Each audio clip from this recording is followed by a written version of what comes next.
If you were born in California, you already know this feeling. You didn't enter the world to the sound of silence. You entered it to the distant hum of the freeway and the blinding, unapologetic glare of a sun that never seems to take a day off. Your first outfit wasn't a heavy snowsuit, it was a tiny Dodgers or Giants onesie, and your dad probably wore his worn-out flip-flops to pick you up from the hospital. You grow up thinking that winter is just a slight chill where the temperature drops to 60 degrees and everyone starts panicking and buying parkas. You think it's normal for the hills to stay golden brown for 8 months a year until they finally turn a fleeting neon green after the first rain. You don't realize yet that the rest of the country deals with slush and ice, while you're just worrying about whether the marine layer is going to burn off by noon. This heat, this light, it's in your DNA before you can even walk, and you don't even realize it yet. This place is already shaping you.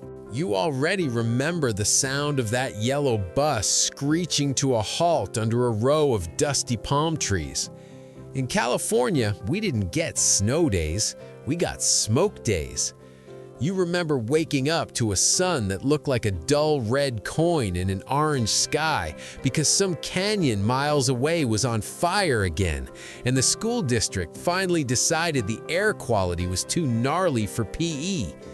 You spent your recesses riding across blacktop that felt like liquid lava, praying your vans wouldn't melt while you played handball.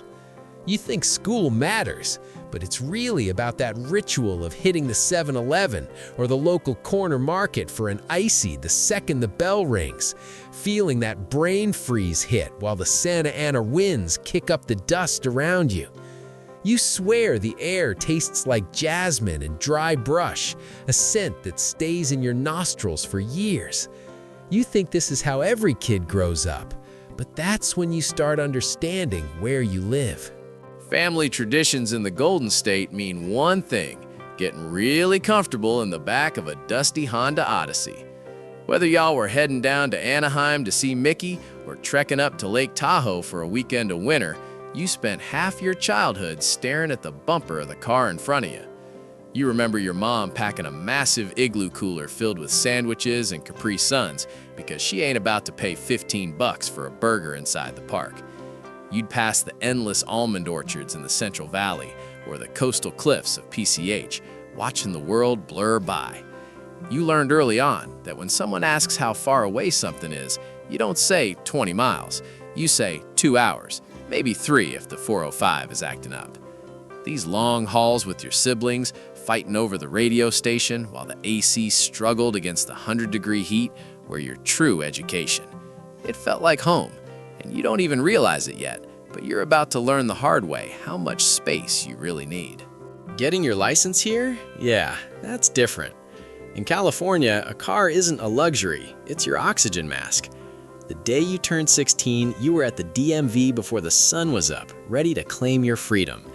Your first car was probably a beat-up Toyota Corolla with a faded paint job from the relentless sun, but to you, it was a Ferrari. You remember that first solo drive, merging onto the I-10 or the 101, feeling the wind whip through the cabin because the power windows stopped working back in '04.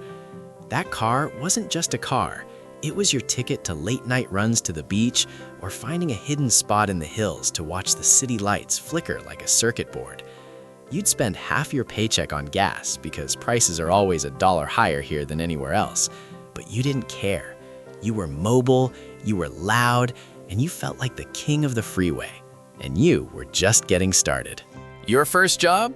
Probably folding shirts at a mall in Glendale or sweating over a fryer at some local joint.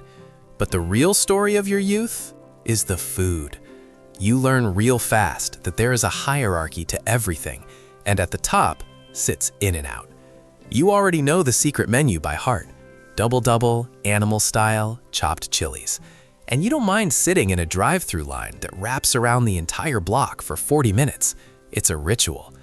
You spend your lunch breaks hunting for the best taco truck parked behind a gas station, the kind where the al pastor is cut fresh and the salsa actually makes you cry. You become an avocado snob without even trying. If it's not perfectly ripe and grown in state, you don't want it. You realize that in California, the best meals don't come from white tablecloths. They come from paper plates and plastic trays while you sit on the curb in the sun. And somehow, it's worth it. High school in Cali hits different. It's those Friday nights under the stadium lights, the air finally cooling down enough to wear a hoodie, and the smell of concession stand popcorn mixing with the dry grass. Your first love probably had sun-bleached hair and a pair of beat-up Converse. You'd spend your dates walking down the Santa Monica Pier or finding some cliff in Malibu to watch a sunset that looked like a Bob Ross painting on steroids. Pinks, purples, and oranges bleeding into the Pacific.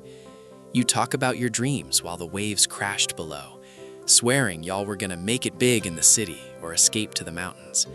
You'd share a milkshake at a retro diner, thinking this was the peak of human existence.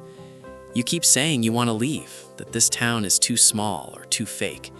But deep down, you love every messy, sun-drenched second of it. That's when the real world starts creeping in, and you don't even realize it yet. Then comes the big move. Maybe you got into a UC school, or maybe you just packed your life into 3 cardboard boxes and headed for the bright lights of LA, or the fog of the Bay.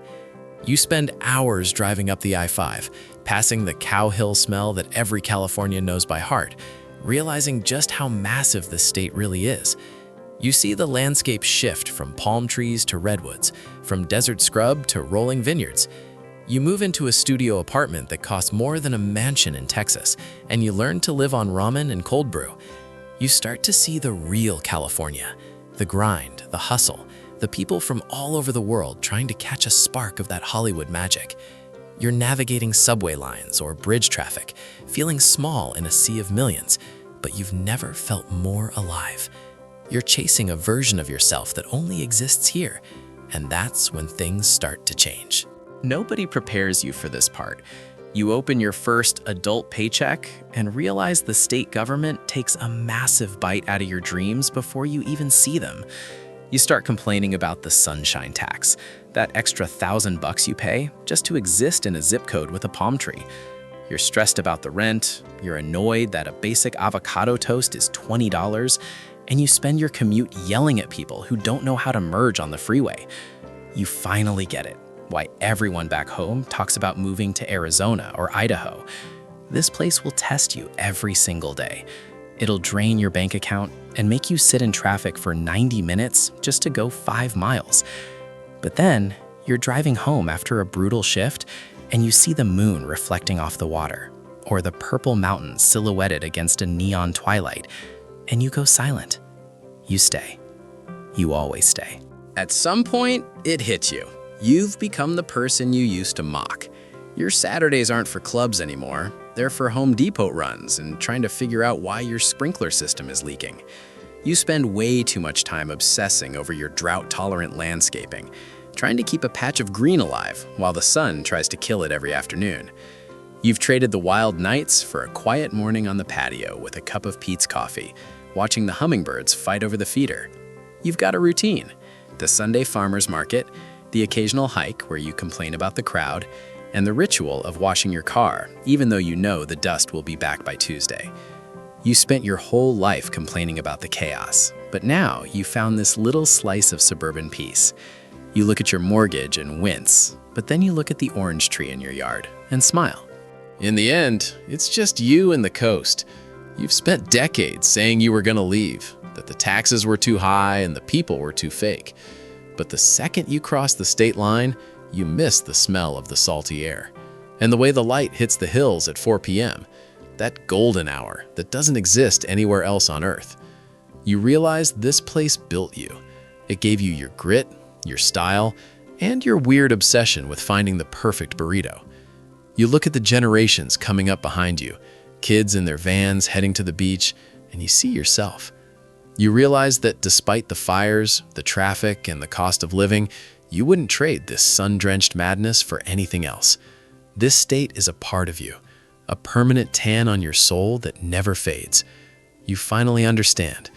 California isn't just where you live, it's who you are, and that never leaves you.